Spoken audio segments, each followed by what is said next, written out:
agraria es el derecho de gozar y disponer de un fondo rústico en modo pleno y exclusivo, dentro de los límites y del cumplimiento de las obligaciones establecidas en el ordenamiento jurídico. Diferencias entre la propiedad agraria y la propiedad urbana. La propiedad agraria principalmente es fuente de producción y mínimamente se ocupa para habitación de las personas. En cambio, la propiedad urbana generalmente sirve para habitación, para cobijo de la familia y no es fuente de producción activa. La propiedad agraria está expuesta a continuos riesgos como por ejemplo granizo, sequía, plagas, pestes. En cambio, la propiedad urbana, los riesgos que la pueden afectar son escasos. En la propiedad agraria, la renta de la tierra rural depende en primer lugar de su fertilidad y secundariamente de su ubicación. En cambio, la renta de la tierra urbana depende generalmente de su ubicación. En la propiedad agraria, la tierra necesita ser fertilizada para poder producir. Y en la propiedad urbana, la tierra urbana sirve para su finalidad de manera indefinida. Es decir, que en la propiedad agraria la tierra necesita ser fertilizada. En cambio, en la propiedad urbana el terreno sirve para su finalidad de una manera indefinida. En la propiedad agraria generalmente se ubica fuera del ámbito urbano y la propiedad urbana generalmente se ubica en el ámbito urbano. Vimos en la filmina anterior que la propiedad agraria es el derecho de usar, gozar, disponer del fondo rústico de manera exclusiva, siempre y cuando cumpliendo con los límites y obligaciones del ordenamiento jurídico. Ahora vamos a hablar de la actividad agraria. ¿Qué es la actividad agraria? Es una actividad humana que tiende a hacer producir de la naturaleza orgánica cierto tipo de vegetales y de animales con el fin de lograr el aprovechamiento de sus frutos y productos. La actividad agraria por excelencia es productiva, se realiza por la acción del hombre con la participación activa de la naturaleza. Su manifestación concreta es el cultivo, o sea, la agricultura, incluida la forestal. A ella le sigue la cría de animales domésticos para obtener de ellos productos. Entonces, la actividad agraria va a incluir primero la actividad humana, es decir, el trabajo del hombre. Otro elemento que va a incluir va a ser la naturaleza. ¿Por qué? Porque tiende a hacer producir de la naturaleza cierto tipo de vegetales y de animales con el fin de lograr el aprovechamiento de sus frutos y productos. La actividad agraria por excelencia es productiva. Es decir, cuando hablamos de actividad agraria tenemos que relacionarlo con la producción, porque es su principal objetivo. A la hora de clasificar la actividad agraria podemos hacerlo en tres partes. Primero tenemos la actividad agraria propiamente dicha, luego tenemos las actividades accesorias y por último las actividades conexas. La actividad agraria propiamente dicha comprende la producción agrícola, la producción ganadera y el cultivo de bosques. La producción agrícola es el resultado de la explotación de la tierra para obtener bienes, principalmente alimentos, como serían cereales y diversos tipos de vegetales. Es decir, la producción agrícola es el fruto de la siembra y la cosecha en el campo. Cuando hablo de producción agrícola me refiero a la explotación de la tierra. En cambio, cuando hablo de producción ganadera, me refiero a una actividad que consiste en el manejo y la explotación de animales con fines de producción para su aprovechamiento. Y después tenemos el cultivo de los bosques. Actividades accesorias serían todas aquellas actividades extractivas de productos de animales o de vegetales o directamente extractivas de vegetales o animales, como podrían ser la tala con el fin de cultivar, la apicultura, la pesca, la caza, etc.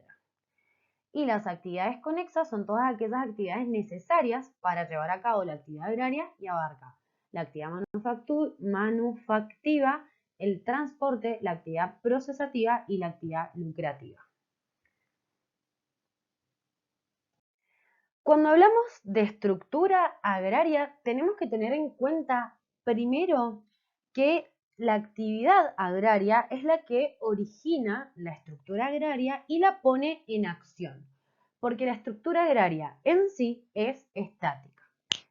¿Y qué es la estructura agraria? Es la conjunción de relaciones sociales, económicas y jurídicas que surgen por la actividad agropecuaria y que tiene por objeto bienes, servicios y obras que por su naturaleza o destino son indispensables para el desenvolvimiento de la comunidad rural.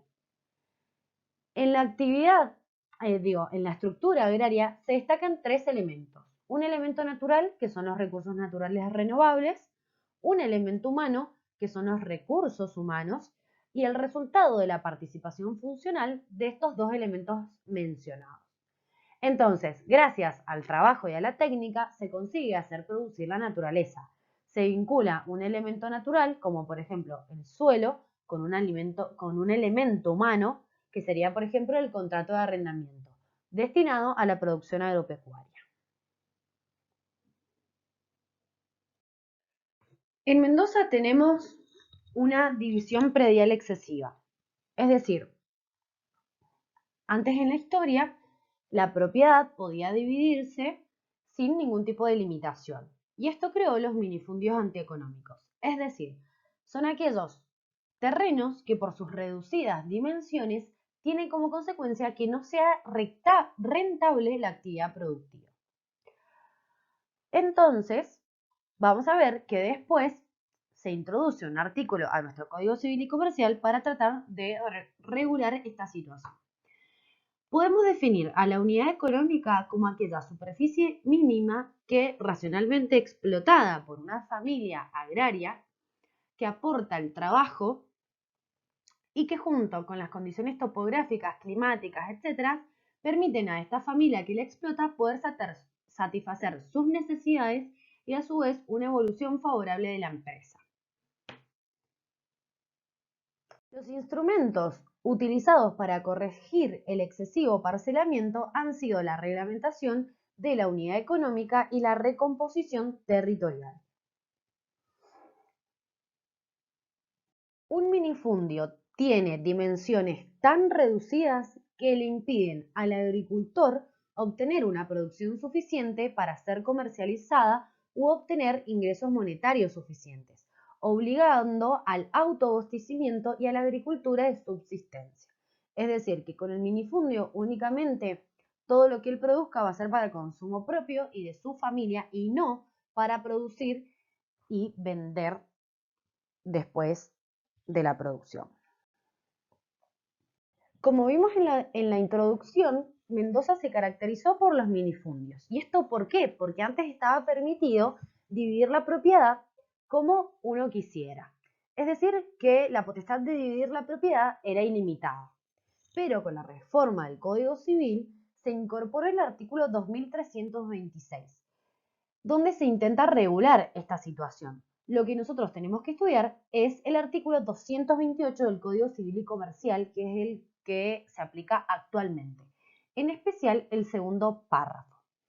El artículo 228 dice: son cosas divisibles las que pueden ser divididas en porciones reales sin ser destruidas, cada una de las cuales forma un todo homogéneo y análogo tanto a las otras partes como a la cosa misma.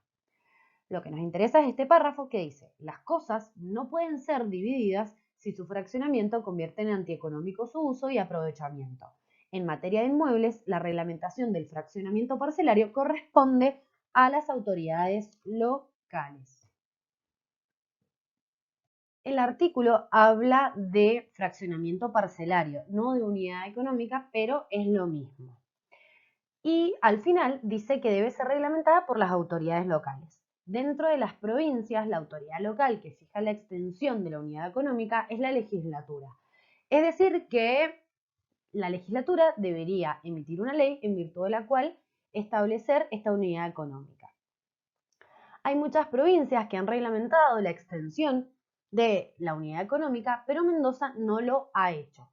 Se pensó que cuando se dictara la ley de ordenamiento territorial, que vamos a ver enseguida, íbamos a tener el instrumento para que se pudiera fijar vía legislativa la extensión de la unidad económica. Pero lo cierto es que esa ley no se fijó O sea, no la fijó y no la tenemos actualmente. La presente ley tiene por objeto establecer el ordenamiento territorial como un procedimiento político-administrativo del Estado en todo el territorio de la provincia. Es decir, que este ordenamiento territorial va a ser entendido como una política de Estado para el gobierno provincial y para los municipios, de carácter preventivo y prospectivo a corto, mediano y largo plazo. Va a utilizar la planificación como instrumento básico para conciliar el proceso de desarrollo económico, social y ambiental con formas equilibradas y eficientes de ocupación territorial. Es decir, que la finalidad es el desarrollo económico, social y ambiental con formas equilibradas y eficientes de la ocupación territorial.